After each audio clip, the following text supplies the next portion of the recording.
ఎవరు తిట్టారో ఉయ్యాలో పోయని నోములు నోసుకున్నదమ్మ అమ్మలాలో రామ భజన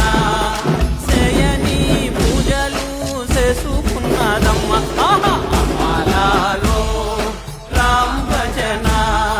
శివుడి మాసపు రాత్రి శివుని జాగారాలు అమ్మలాలో రామ భజన